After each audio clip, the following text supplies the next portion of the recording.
remember that we have control, but we give up control by not being ready before the phone rings. So here's how I'd like us to understand crisis. The word from which the English word crisis derives is an old Greek word. It was spelled like this. Anyone here Greek? Anyone here speak Greek? Anyone here read Greek? Okay. This word would have been pronounced something like crisis. We can all say it together, crisis. We can say it together, crisis. It actually is pronounced crisis in most of the Romance languages, in Spanish and Portuguese and Italian. In French, it's crise, very close. It's also that in Russian and Cyrillic languages, and I don't know about other languages. The word crisis in ancient Greek did not mean something bad happened. I'm sorry? It did not mean that, no. In ancient Greek, the word krisis referred to a moment in a Greek tragedy. It referred to a moment in a Greek tragedy. Now, in every Greek tragedy, there's the protagonist, who's the star of the show, and there's a moment called krisis, where that protagonist has to make a choice.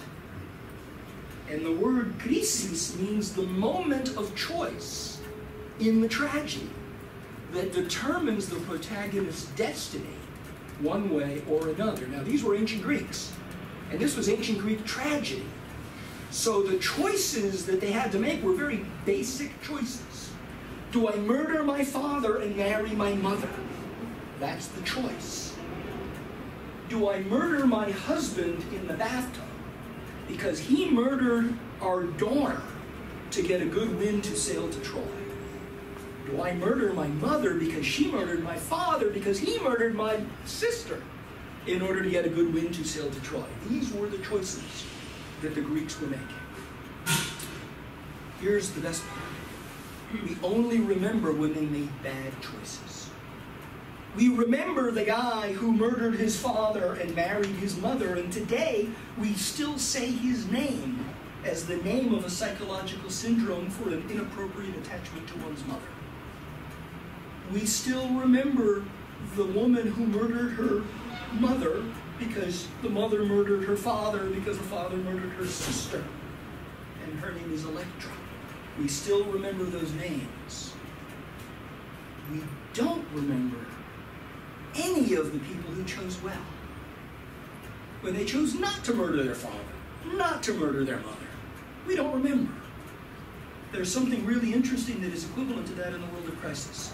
When clients or students ask me, what's the best type of crisis you've ever experienced?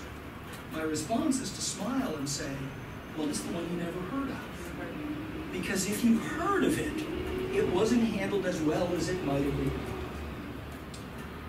I like the way of thinking of crisis as a moment of choice where how you choose determines the outcome. Now, in English and in some of the Romance languages, we still have this meaning of crisis embedded in other words that we use. So, for example, criterion, the basis of choice. ¿Qué es el criterio? What is the criterion we use in deciding something? Comes right from crisis. The word critic, the person who chooses that which is good and that which is bad, comes right from crisis. The word critique, the assessment of what was good and what was bad, comes right from crisis. We still have in the DNA of our languages a sense of crisis means choice. Crisis has something to do with choosing. I'd like us to begin to embed this understanding of crisis as a moment of choice, where how we choose determines our destiny as an essential part of understanding the dynamics of crisis. About 6 years ago, I was asked to go to China to teach crisis, and so I did something that was really hard, the hardest thing I've ever done, and that is I learned Chinese. And I had 150 hours one-on-one with a teacher who kept screaming at me that my pronunciation was bad. But I ultimately went to China and taught crisis in China and continue to teach crisis in China. But one of the things I found that really intrigued me was the Chinese word that translates into the English word crisis. This is the Chinese word that translates into the English word crisis. But in the Chinese languages, in Mandarin and Cantonese and some of the other Chinese languages, these symbols are actually two different words. This word I mispronounce wei, which means danger or threat. But this word, which I mispronounce ji, means opportunity. And I think it's really cool that in the Chinese languages, the word that translates into the English word crisis has contained within it both the notion of danger and the notion of opportunity. That's really cool. So I, being linguistically promiscuous, will mash those two languages together. Mash our understanding of the word crisis using both of those languages as our guide.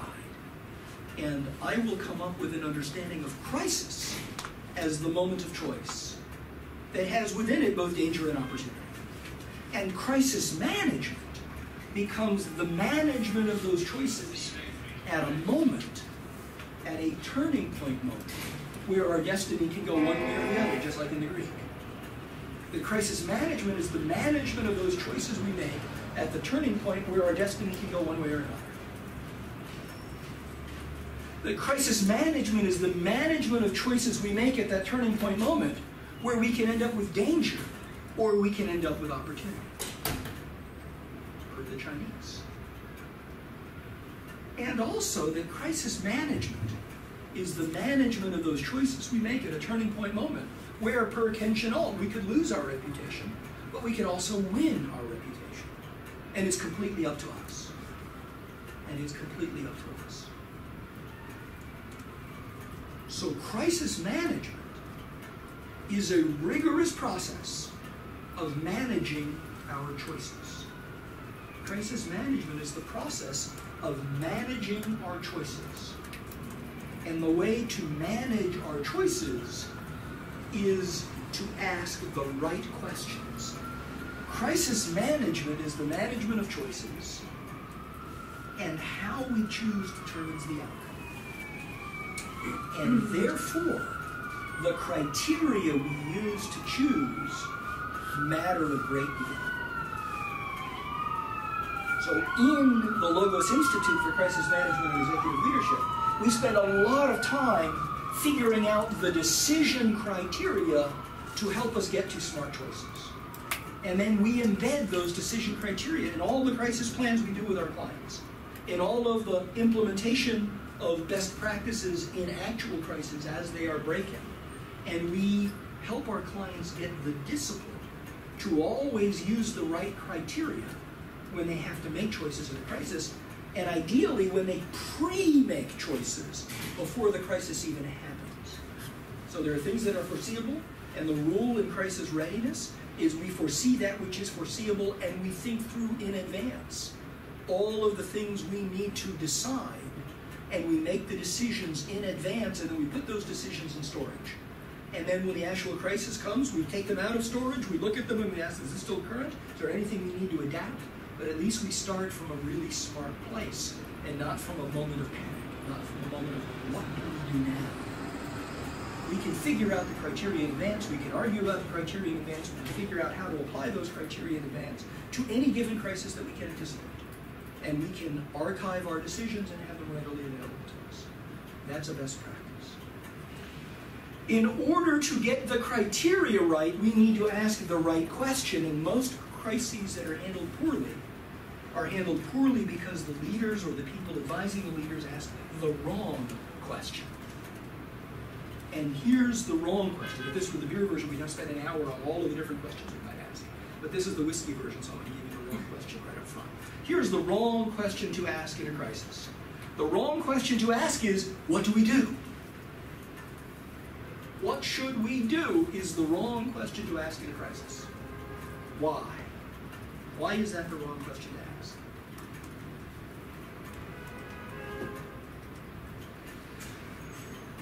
Why?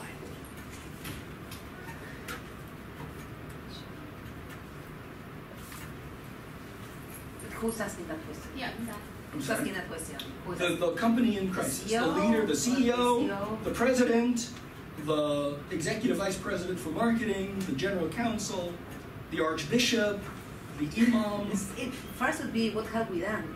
Well, first is, what is it that we have to choose? What Good. have we done? So let's understand what is happening. What else? Maybe the first question should be, what is the crisis about? What is the crisis about? Good. This just happened. What should we do? As opposed to, what do we have? The discipline I teach is, first, what do we have? Second, what does it mean? Third, who matters? Fourth, what do we need them to think and feel and know and do? Fifth, what is this going to do to their feeling and thinking and knowing and doing those things? But there's a bunch of prior questions we need to answer before we get to the what should we do. But there's a bigger reason that what should we do is the wrong question. By the way, it's the most common question organizations ask in the immediate aftermath of discovering a crisis. They discover a crisis and they immediately go into what should we do, and the PR people do something even worse. Now look at the PR people. The PR people do something even worse. They begin with, what should we say? And you're laughing. Why is that even worse? Why is what should we say even worse? Why because it can go in many different directions. Well, number one, it can go in many different directions. Because it can be controversial. I mean, it could be a boomerang for you if you say something that you don't know what happened. So you might say something without having full awareness of what happened to make matters worse. Because it feels like it's not rational. They have to give them an answer based on the concrete evidence they have. It's like, what should we say? Yeah, that's right. What should we say means look for cover. You're looking for cover. Not for solutions. Not for solutions. Yeah. So instead of what should we do, is it also like what we need to do? Like, is there something in the immediate fire that needs to be put out, like danger? Should we handle that first? Well, to the degree that there are people who are at risk, you ought to protect them. Right. Absolutely. But let's move on. When we look at really poorly handled crises, we're going to look at examples in a minute, and we're going to look at examples throughout the day. When we look at the ones that are handled really badly, we see that typically the question they seem to be asking themselves is, what should we say or what should we do? Instead of asking a different kind of question. Not a different question itself, but a different kind of question. Here's the biggest challenge with what should we do or what should we say, and it's the word we. What is wrong with the word we there? What should we do? What should we say? Dom? Self-centered. It is self-centered.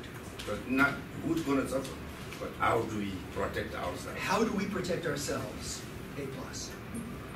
As soon as we ask a question about us, we are in the frame of being self-protective.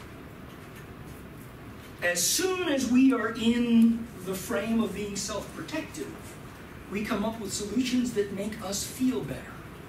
We come up with solutions that comfort us, but that are unlikely to get stakeholders to think and feel and know and do what we want.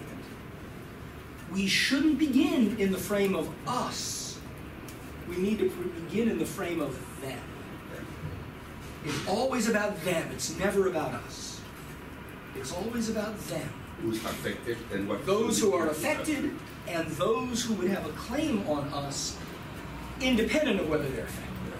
Because it's not just the victims, but it's those who witness the victims, and then they ask, well, what about us as well? They may not be victims, but they will be shaken by looking at how you treat or don't treat those victims. So it's not just those who are affected, but those who, because of this, will have some claim on us.